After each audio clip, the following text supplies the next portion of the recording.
Hi there. Welcome to The PrevenTable, the podcast giving you a seat at the table with conversations about the intersection of alcohol, drugs, and mental health in everyday lives. Take a seat and join us. Welcome to PrevenTable.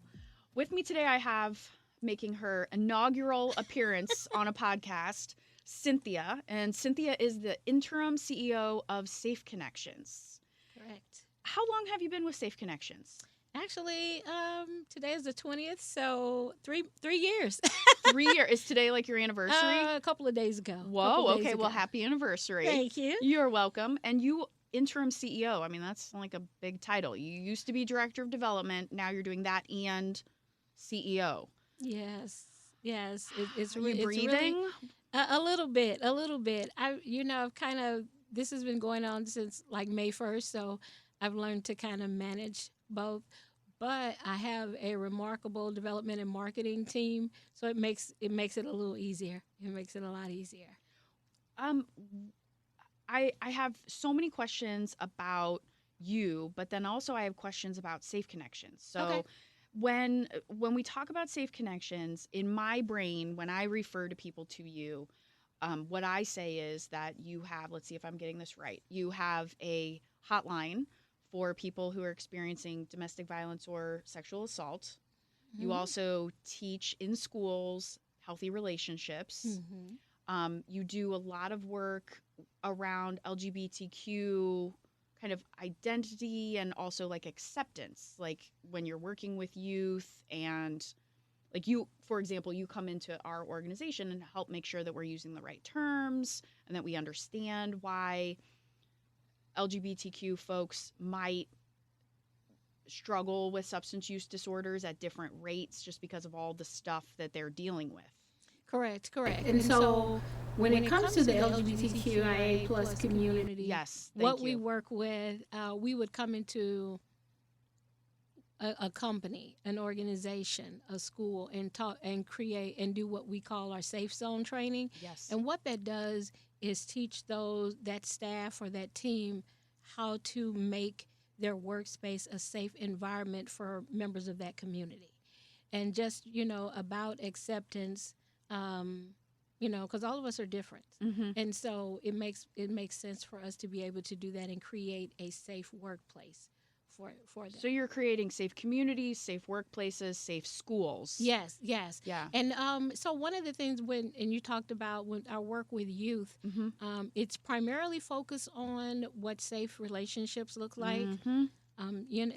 Now technology is huge with our youth. And so we talk about what that looks like, what could be some potential technological red flags, if you will, for youth, Like if you're being asked for pictures of certain things. Yeah, if you're being asked for pictures, but it can even be as simple as a guy or a girl asking their significant other for their password. Yeah, looking on their social media accounts and questioning, why did you like her picture or something like that. Those are kind of red flags. And, things like, well, you don't need to go hang out with your girls today. You need to hang out with me.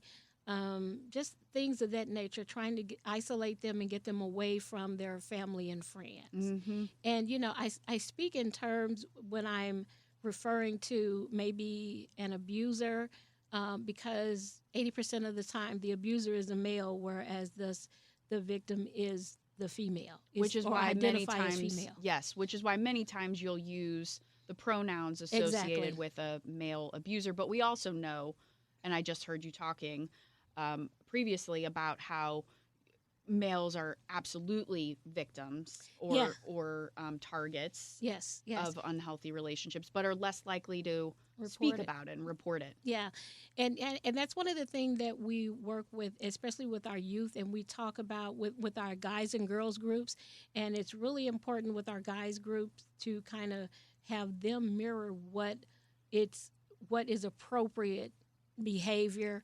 And then these are ones that are influential in their schools. People follow them and like them and look up to them, and they have a lot of influence. They have a lot of influence with their friends. Yeah.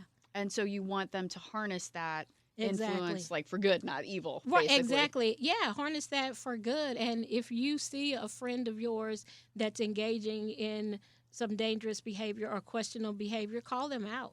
Call Exactly. them out and say, hey, is that something you should be doing? Or why would you talk to her like that? You know, just things of that nature, really holding them accountable.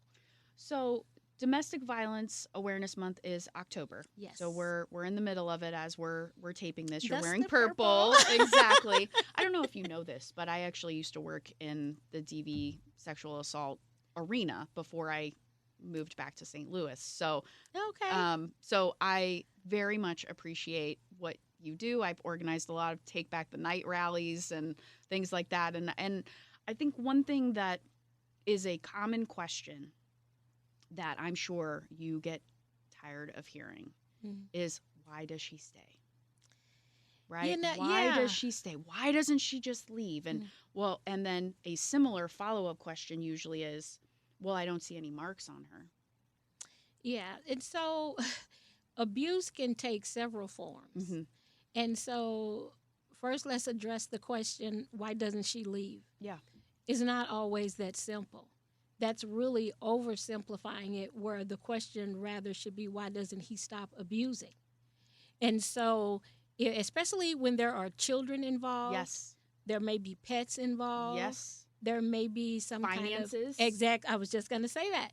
And so there are many reasons why a person, male or female, cannot just get up and walk away. And that's one of the reasons why someone could call our crisis helpline. Because if they are experiencing domestic violence and it's not that simple for them to just leave, they can call our 24-hour crisis helpline, and now they can text us. Ooh. And so what our advocates do is help them create a safety plan. Yes. They're the best architects of their own lives, so our advocates work with them to create a safety plan. And number one, when they call that crisis helpline, the number one question we want to know, are you safe now? Because if they're not, then we need to get them to a safe place. Right. Yeah. And so rather than asking that question, it's not always black and white or not so easy to leave. Yes. It's really not. And so we focus more on, why doesn't that abuser stop abusing? Yeah. This is not intended to be a controversial question, Okay. but do you work with people who are abusers? No, we do not. Okay. There are organizations that do, right? And those, There are, but they're I don't know of any in our community is that right best now. practice anymore? Because I used to live in southern Louisiana, and that's where I did this work. Mhm. And there were several programs that claimed to have very high effective, high success rates in rehabilitating abusers. Oh, that makes me real leery. Me too. And again, I'm not some of trying to be controversial, but that just, I don't know that I buy that. I'm not at that place either. And, just because I've heard from some of our practitioners that I don't know of any better intervention programs in our community. Mm-hmm. We'd be hard pressed to find some, because I don't believe that they're that effective. I Right. honestly don't. Yeah. I don't believe that I don't know they're that the effective. evidence shows that they're they are. effective. Right. So we talked a little bit about males or people who identify as males and the fact that the reporting of their domestic violence or their sexual assault trauma is low. Mm-hmm. Because of all of the issues that come with that, Mm-hmm. shame and stigma and kind of what society tells you you're supposed to be and all of that Exactly. stuff. I also know that another kind of myth is that most of, like, sexual assault, for example, is done by a stranger, right? That it's this idea of this, like, creeper in the middle of the night, like, breaking into your window, and, like, you're like, oh my gosh, I didn't know you. And that's really not the case, correct? No, it is not. Most sexual assaults occur between two individuals who know each other. Yeah, it's just that simple. And especially if you think about it, it kind of makes sense because they're the ones who have access to the potential victim. Mm-hmm. it's someone that they trust, and that they would not think about something like that happening when it has happened. Yeah. And I think about college students. Oh, yeah. And so with our Safe Connections on Campus, that's one of our program under prevention education that's implemented on college campuses. And so in addition to talking with the staff about safe zone training and making that environment safe for members of the LGBTQIA plus community, we talk to the students about safe relationships on and off campus. Yes. And how to, protect yourself, how to look for different things and different signs and things of that nature. And I think one thing that comes to mind, we got a request just this morning from a group of college students who wanted to raise funds for Safe Connections. They're having some kind of party, but they're doing a signature drink, and they wanted to promote that drink. The purchase of that drink is benefiting Safe Connections. We can't do that. We would not do that. Why? Because if you think about it, especially sexual assault. Well, I know, but right. yes. But yeah, if you think about it, I mean, that's one of the things that can really exacerbate a sexual assault or lead to someone being sexually assaulted. Because the prefrontal cortex starts to go to judgments and yeah, risk-taking and all of the things. All of that, yeah. And that's not something, we had to politely thank them for thinking about Safe Connections, but no. No. No, that especially with college students. Oh, right. And you want them to know, like, how to, walk through campus with your eyes alert and whatever. But it's also, like, think about what decisions you're making at the party or the bar, and then when you go back, like, what...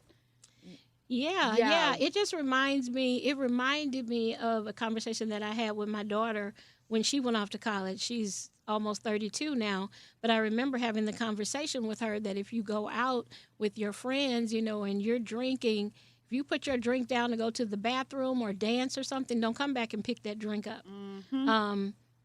And then be careful about how much you drink and who you go to the party with. And how are you getting home? Do you have a plan? Okay, this is a true confession. Yeah. We used to have a program in the late 90s that was called Booze and Sex. Oh, my God. I know. And it explored the relationship between drinking or other substances and what you may or may not do or decide to do or whatever. How the times have changed, haven't they? Could you imagine having a presentation right now called Booze and Sex for high school students? But I mean, I think you have to think about it, and we have to start those conversations Exactly. earlier and helping them understand the correlation and lowering their inhibitions and where they normally may not be willing to have sex with somebody, how that alcohol can affect that. Oh, absolutely. Yeah. So what would you say if somebody's like, oh, well, she was drinking too much. She probably deserved it. Or she was drinking too much and she ran her mouth, and so no wonder, he lashed out at her. Or, well, if she wasn't wearing that dress or that short of a skirt. I know these are things that are, like, offensive. But I also know that there are people who still think those things. And I know know that, too. That's a huge part of your job, is telling people, stop that. Stop thinking of that. It is never, ever the survivor's fault. And which is what I would definitely tell them after I took a deep breath after you and took count a deep to breath. 10. Mm-hmm. Mm-hmm. No, it's never the survivor's fault. It's never the person who was assaulted fault, No matter how short their dress is, no matter how they could be walking naked, it is still not their fault. It's not their fault. It's just that simple. Because that individual made the choice to take advantage of this person who was inebriated or naked or whatever. They made that conscious decision to take advantage of that person. It is never that survivor's fault, which is the reason that I think I've heard most often from college students as to why they didn't report a rape or a sexual assault. Yes, ma'am. They felt like it was their fault and they shouldn't have been drinking or somebody. And, the sad thing is that can come from one of your friends. Well, you shouldn't have been drinking. If you hadn't been drinking, that wouldn't have happened. Things of that nature. But it is never that survivor's fault. It could come from a nurse. It could come from a first responder, which is a whole other period of training. That's a whole other topic. You provide a lot of training to first responders, to nurses, to people who are literally first responders, so that they don't say the wrong thing. Yeah, and that's one of the things. To say. Yes, definitely, especially when somebody has just been raped, or has just been taken advantage of, assaulted. And so that's one of the things that I really appreciate about the City of St. Louis Mayor Tashara Jones and about them hiring the social workers and working with them. I feel like that's going to have a great positive impact on the community. Because there's that empathy, there's that crisis de-escalation, not the blaming, things like that, which doesn't always happen. Right. But it happens enough to where we need to address it. Yeah. So you do hard work. Your staff do hard work. Yes. What keeps you going?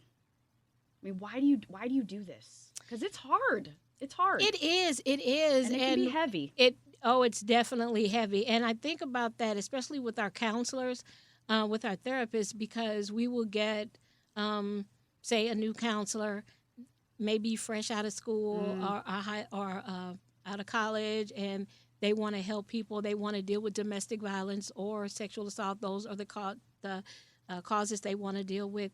And they get into this work and see how hard it is and how heavy it is. And they can't do it. And they end up leaving. The burnout is high. Exactly. And that's just a fact of that profession and dealing with DVSV. And that's why, self-care is really important for us at Safe Connections. We do a lot of things to help our staff kind of mellow out, whether that means, hey, you need to tell them you need to take a mental health day or take a day of vacation or earn personal time or something. So to take care of themselves. Because if they don't take care of themselves, they can't help the clients. Right. And the work is so needed. It is. October is 1 month that the work gets highlighted, but there's work that's being done the other 11 months of the year. Yes, definitely. And I think about with the onset of COVID. Yes, ma'am. And especially in the beginning where we were sheltering in place, and how our past CEO Susan Kidder, we had a discussion and we were extremely concerned because our numbers were dropping. Yes, and ours were too. Yeah, and they were dropping because now these survivors were not able to call or come in for therapy or even call for therapy, and so because they were under kind of constant watch, exactly, constant control. Yes, and it really concerned us when it came to the youth because they were at home. They were no longer in the schools where you had teachers and other school staff with eyeballs. Exactly, that could lay eyes on them, and we were really concerned about our youth, really concerned. And so, we had to be creative and figure out, okay, where can we meet them at? How can we make this still reach them? Social media. Exactly. We had to use the avenues that they use, for communicating in that. Which is one of the reasons why we started this podcast, right? We were just looking for another way to reach people, another way to kind of have people's ears, so to speak, as they're in their car or, and I think as nonprofits who have a mission just to help people, we have to constantly be innovative. And I think that, Safe Connections, in my humble opinion, is one of the most innovative, probably closest to what I would dub like the real work than just about any other nonprofit. I think you all have a ragtag group of people who are just killer. And I'm just really honored that you joined us today because I know it's a busy month. Because everybody, wants to pay a lot of attention in October. So I'm really happy and grateful that you took time to shed some light on the amazing work that Safe Connections does, but also just the topics of DV and SV, domestic violence and sexual violence in general. Yes. So thank you so much for coming today. Thank you for the invitation. I feel honored. Thank you. I really appreciate you. And if you like this conversation, if you want more, if you're like leaning in saying, oh my gosh, I want to learn more about Safe Connections, please like, rate, subscribe to the PrevenTable podcast. And I really, Cynthia, I hope that we just have more time to talk. So thank you so much. Thank you. Thank you. Thank you. Thanks for joining us at The PrevenTable, brought to you ad-free by Prevent+Ed. Prevent+Ed works to reduce or prevent the harms of alcohol and other drug use through education, intervention, and advocacy. Please visit their website at PreventEd.org. Like what you heard? Rate, review, and subscribe to stay up to date with what we are serving on The PrevenTable.